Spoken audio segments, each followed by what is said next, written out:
Tatvanam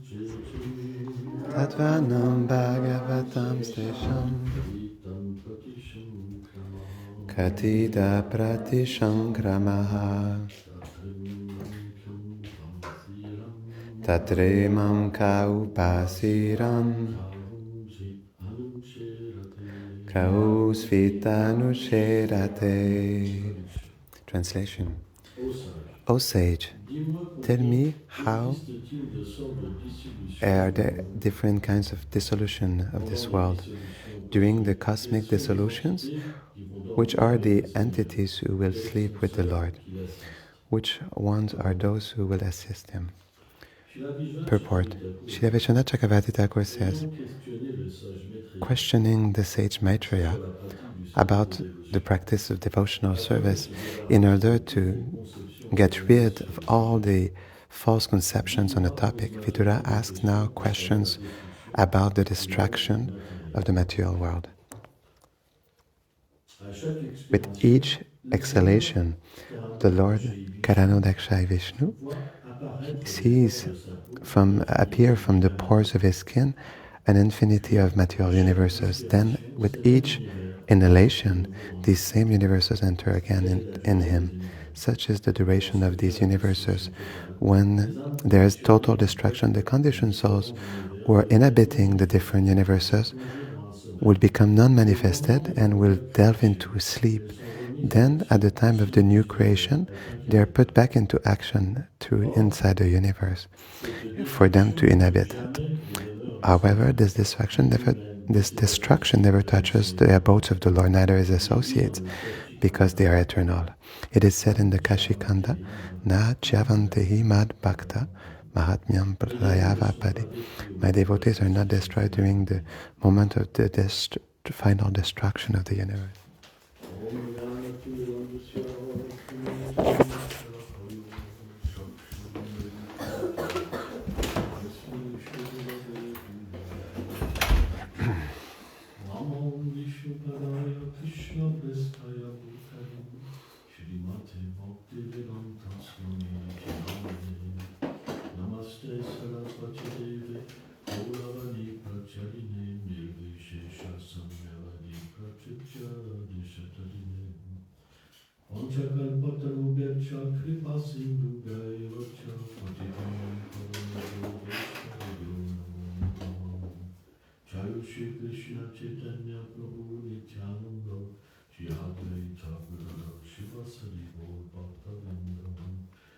Hare Krishna, Krishna Krishna, Hare Hare, Hare Rama, Rama Rama, Hare Hare.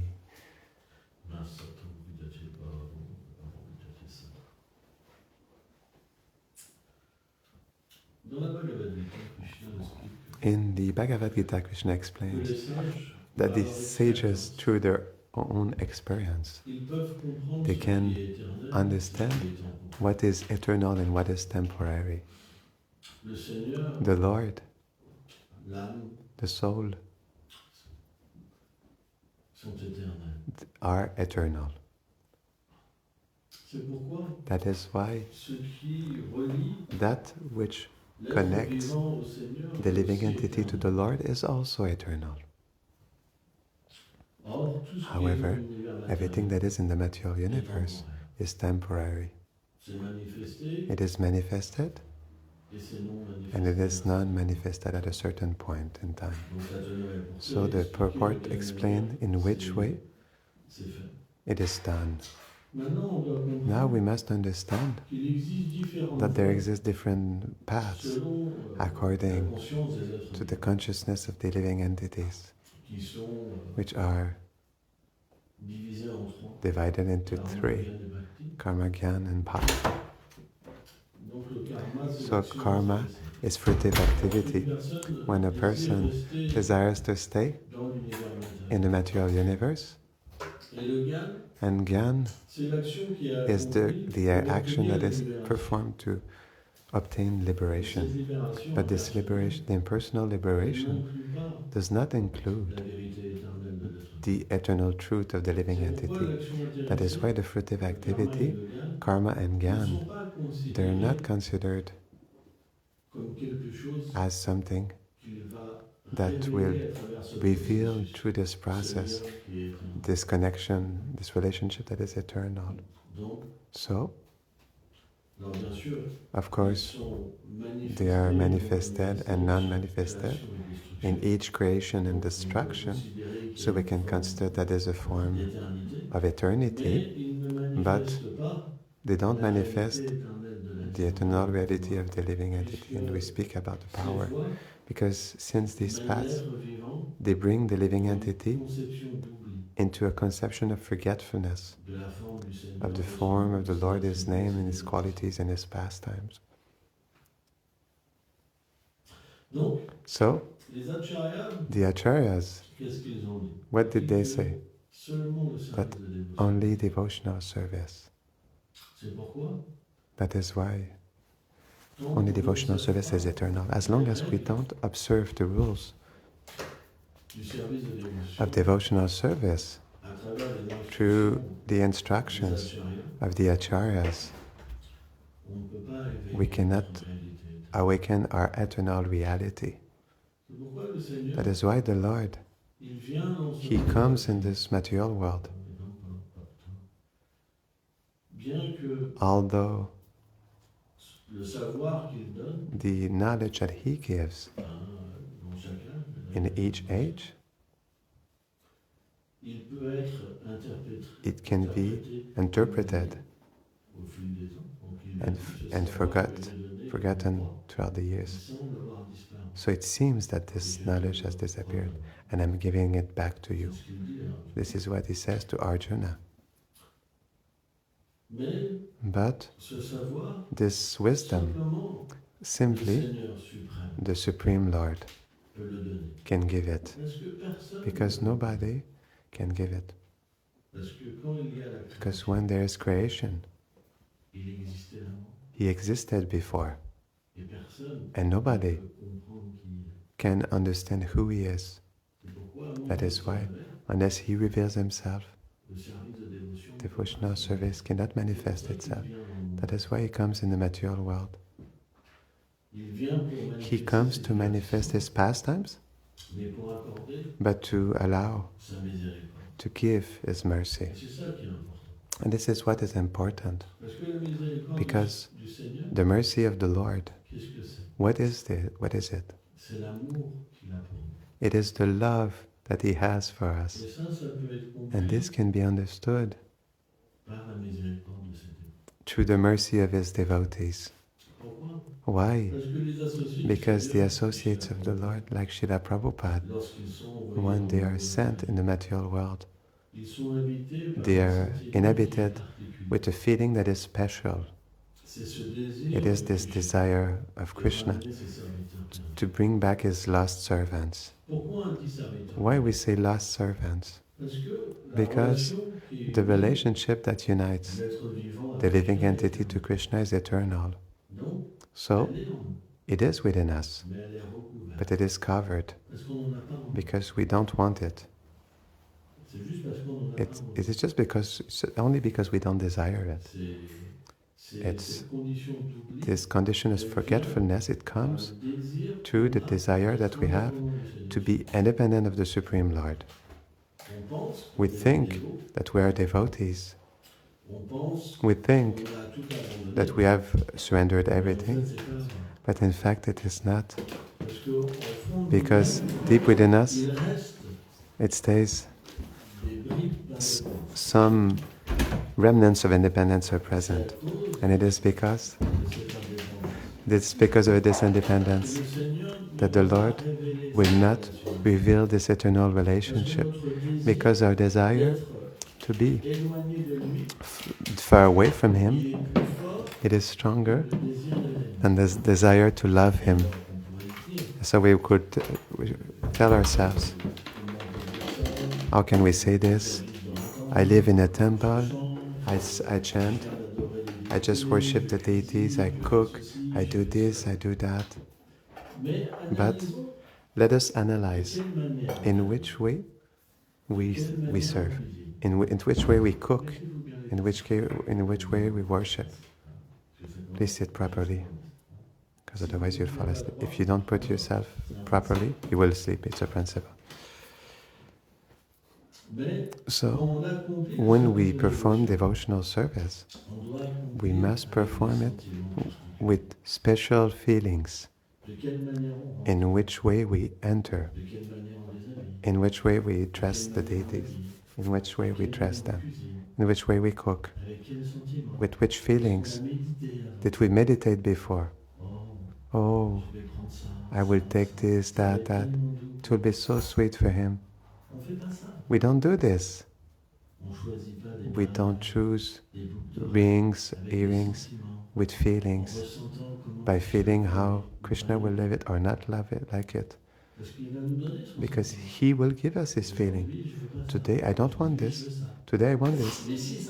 But if simply we're like a brute, and it's like that, there's no possible relationship. And this is the problem.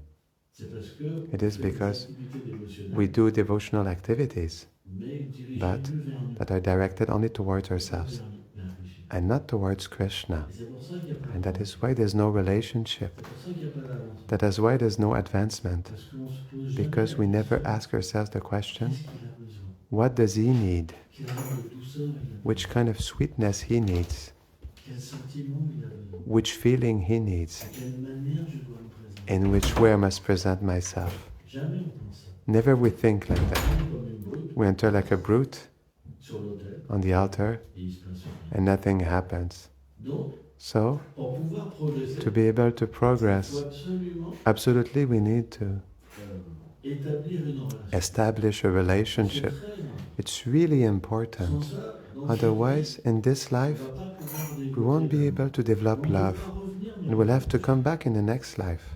You should not illusion yourself just to tell yourself Krishna is merciful, he is merciful, he is merciful.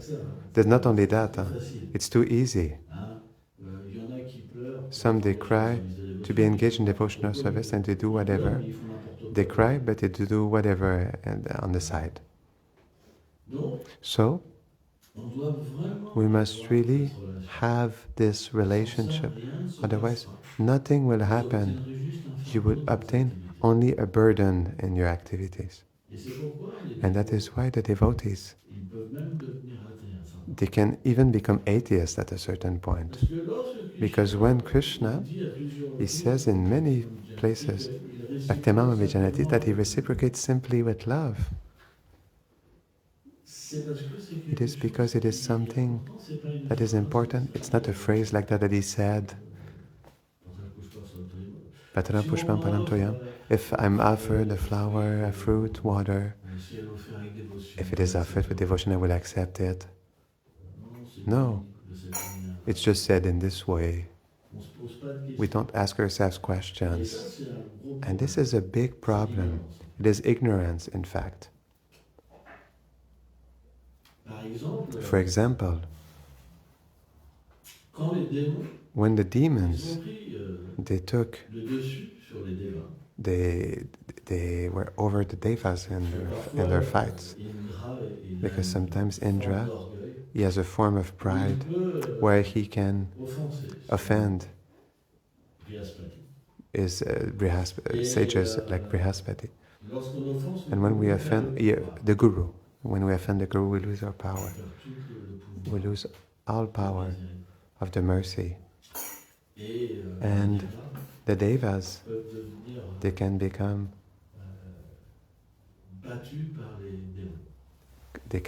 conquered by the demons. And one day this is what happened. So they took shelter in the Supreme Lord because they were suffering. And then the Lord said he wanted to enjoy.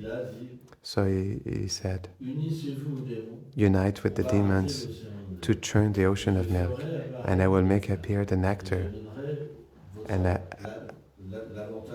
I will give you the advantage to you, so that you can take the nectar and that you become powerful and that you can fight and win over the Asuras. And so, Krishna wanted to enjoy, and So there was the Mandara mountain, a mountain of gold. Even the demigods and the demons united, they were not able to lift it. So the Lord, He appeared in a form with 8 arms, with Garuda, and He lifted easily this mountain, but He used Vasuki, the serpent, as a rope for churning with the Mandara mountain, but finally they were desperate, the demons and the devas. So before this, the Lord then, out of His mercy, we know that the head of a snake, that's where all the venom is, and all the fire that comes out. So the Lord, He inspired the devas to take the head. With the demons, they always see cheatings, because their nature is to cheat and to lie. A demon, he cannot do any other way. He will tell you do this, but he doesn't do it. It is his nature. He hides his bad nature. This is the demoniac nature.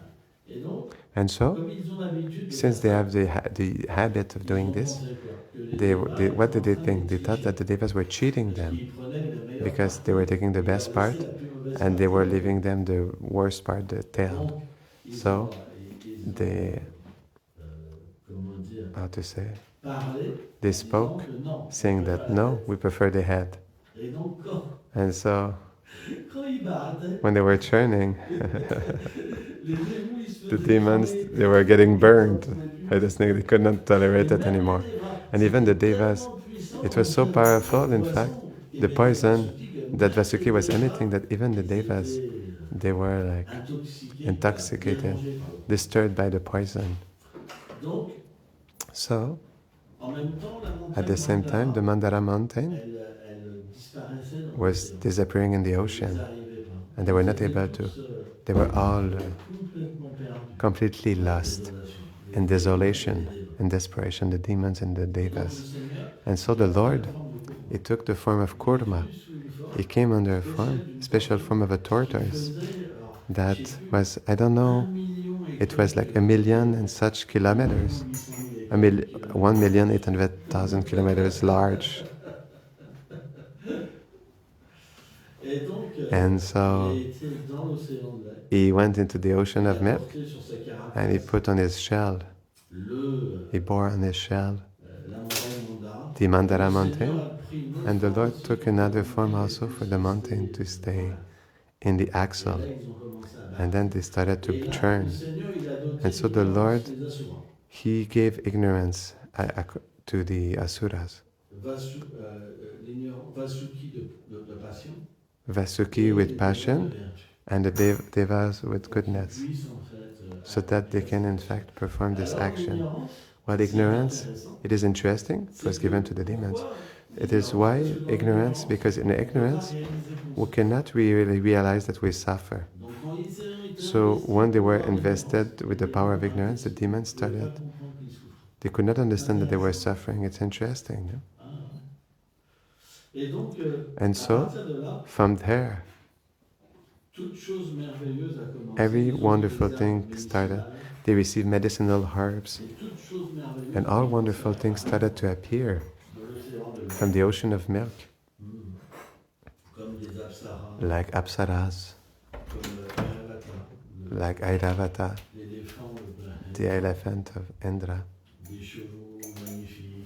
magnificent horses, and the goddess of fortune. She was so beautiful, so beautiful. All the demigods, they were enamored. And each and every one of them desired her. But she was contemplating. So the demons, it's useless, but even the demigods, they also had faults. They also had faults. Like either a form of pride, either because they were not eternal, either they were attached. But when she saw the Lord Vishnu, who is his eternal Lord, all wonderful qualities came out. And at the same time, he was satisfied in himself. That means that he was not even attracted by her. And then she placed a garland, special garland, and she put her son next to him, just like her eternal spouse. It's very beautiful, really, really beautiful. And also, during this churning of the ocean, we know that there was a really powerful poison that appeared. It was like an ocean. Really, really great poison appeared. And the Lord, he wanted to glorify Shiva. This is the reason why Shiva reduced to his mystic powers this poison that was so powerful in the palm of his hand. And he drank it to save all the living beings of the universe. But the Acharyas explain that since Shiva, he meditates always on his Lord Narayan, while in the Bhagavatam it is explained Sankarshan also, Balaram. But in this Leela, Srila Prabhupada speaks about Krishna. When he drank the poison, and he thought that maybe this poison could have disturbed Krishna, who was present in his heart, then he kept it in his mouth. That is why his mouth became bluish.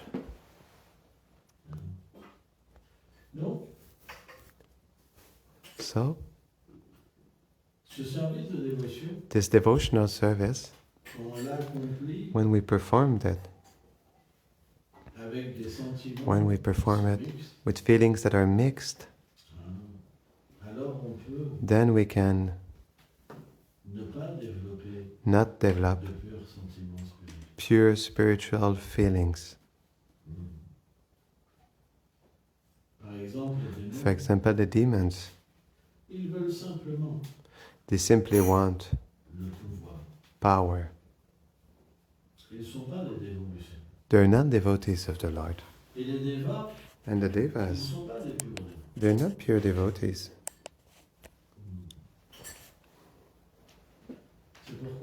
That is why we must learn from these stories, from these tales which are gradually shared,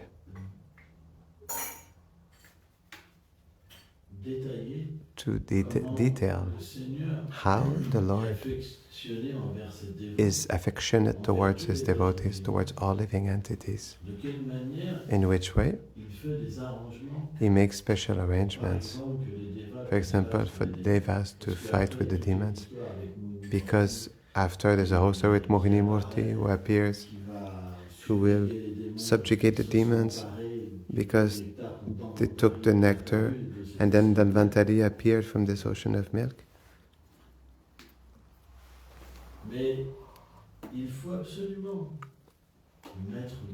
But we absolutely need to put feelings in our devotion. It is something that is really important. We must, just like the Lord, have feelings for all living entities, but we must have it for Him. When we have it for Him, then naturally we also have it for all living entities. That is why no matter what we do, we must have a meditation. Otherwise it will not bear fruits. It's really important. You have the chance to be able to dress, to be able to chant, to be able to cook, to be able to preach, but it has to be done with feelings. Otherwise, we will develop anger because we will not be satisfied. That means that we will hear about love of God, but because we're not developing it properly, a frustration will appear. And this frustration, it will manifest under the form of anger. And when this anger manifests itself, then it touches the others who also become angry. And after, it's a vicious circle where we are constantly frustrated. And when we are frustrated, it is even more difficult to understand in which way we must put feelings. It's really difficult. Once anger takes us, that we love such person, we don't love such person. We want to do this or to do that. After, it's really difficult to put feelings because the feeling can be put in any service. For example, Krishna's washing Krishna's dishes is such a elevated service in the transcendental world.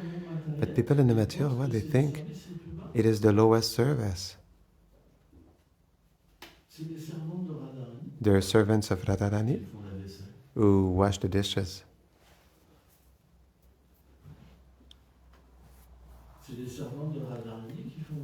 There are servants of Radharani that do the cleaning, that do the arrangements. So, if we put feelings,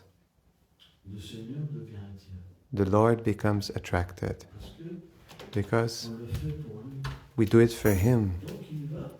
So He will act for us. And that's super important. Days pass.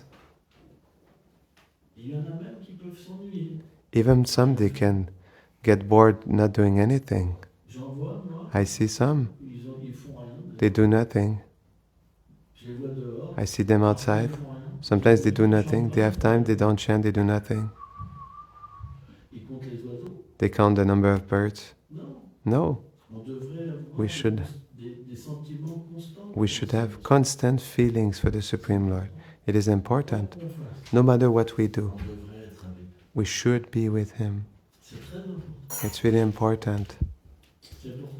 That is why we must revise our devotion. In which way do I cook? In which way do I dress? In which way do I chant? And we must meditate. This is the practice of yoga. Yoga, in the Gita, Krishna says, you must bring back the mind. We must bring it back. I must choose things for Krishna. We must have a meditation before the action. This is the secret. Because if we meditate on what we will cook, automatically devotion will manifest. Because we will be in a proper consciousness to develop love. But if we never have the meditation, that means we don't have devotion because the mind is somewhere else. You think in the spiritual world, they don't meditate on what they will do to please Krishna? It's part of their life. It's not that everything comes up all of a sudden. For example, when we make a feast, we're obliged to compose the feast. We're obliged to think. But we will do it without feeling sometimes. We'll not think, but will that please Him? To Nanda Maharaj, to Mother Yashoda, to Krishna, to Subal, etc. Will it please them? Then we'll just cook to after eat. It's not false. They're not there. They're not in our vision, completely. And this is the problem. And when we eat the prasadam, it's not nectar, because we didn't do it exactly for Krishna. We did not meditate on what he loves. And this is what is really important. It is that this meditation will bring Krishna to reveal to us his desire. When we will become a pure devotee, Krishna will tell us, that is not what I want today. I want this, I want that, I want this. And then the transcendental world will open itself to us. But it is very important. This is what makes the difference between a pure devotee and someone who is not a pure devotee. It is that someone who is not a pure devotee, he has desires others than to please Krishna. So he will come, for example, to dress the deities. In this moment of dressing, okay, it's good, it's finished. But this is not what Krishna wants. That's not like this. We must imagine what we will do. For example, when we do a painting, we must do like a drawing before. Well, it's the same thing with the deities.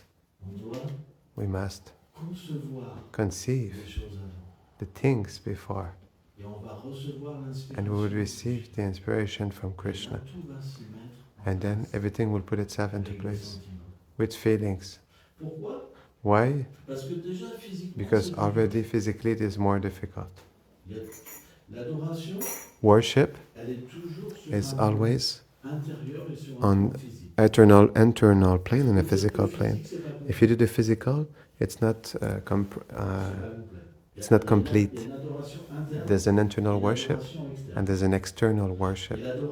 And the internal worship, this is where we choose, and this is where we perceive the divine couple, in which way they must be dressed according to their feelings. Because each day they have special feelings. And in the spiritual world it happens exactly because since they have a connection of pure love with Radha and Krishna, the combinations of the dresses, the places, of the fragrances, even the colors of the birds, the fish, the sky, everything harmonizes itself according to their feelings. But in fact, we must go towards this meditation. Otherwise, there will never be prema.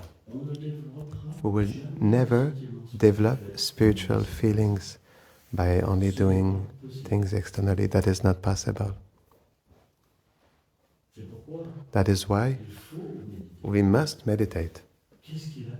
What does he need? The path of karma is, what do I need? Lord, I need. And with this we attain the heavenly planets. Srila Prabhupada said, most of my disciples, they want to be demigods. We worship Krishna because we need something. It is the heavenly planets. But when we worship Krishna, to please him, it is his abode that we get into. But if you don't cook the pot, if you don't wash the pots without this and that, without feelings, it won't work. You should not cheat yourself, deceive yourself. If you're already in the transcendental world before, you could understand your eternal reality. It is not the case. So you must question why it is not there. And if we don't question ourselves, that means there's too much ignorance.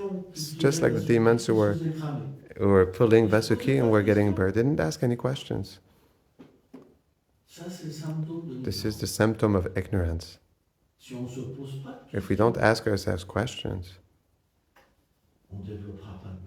we won't develop bhakti. To ask ourselves questions is goodness. When there's too much ignorance and passion, we cannot progress. That is why we must meditate.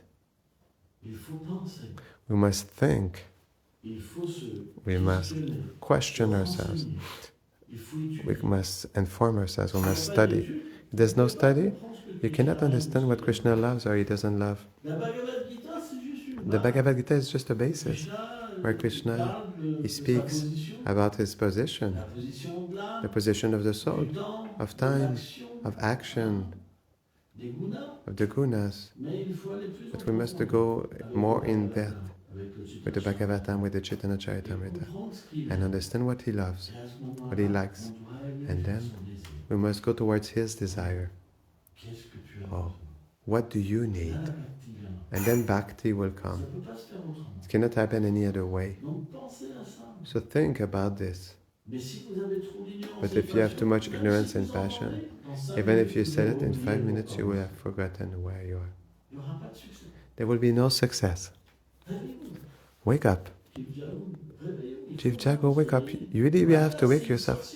Maya is a witch. She bewitches you.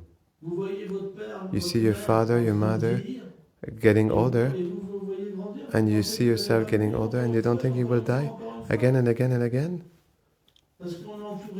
Because we are surrounded by people who are in ignorance and who never think about nothing. No. We must meditate. Otherwise, we'll lose this life in sleeping. They only sleep.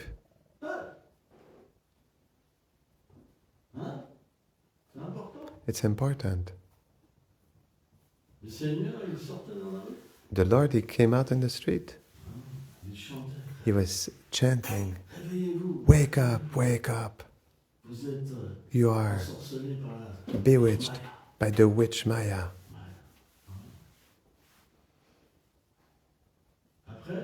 After, the Supreme Lord was so merciful that everywhere where he was traveling, people were developing prem, love of God. It is explained that there were millions of people that were following Mahaprabhu. Chaitanya Charitamrita says this. There were millions. So we'll stop there.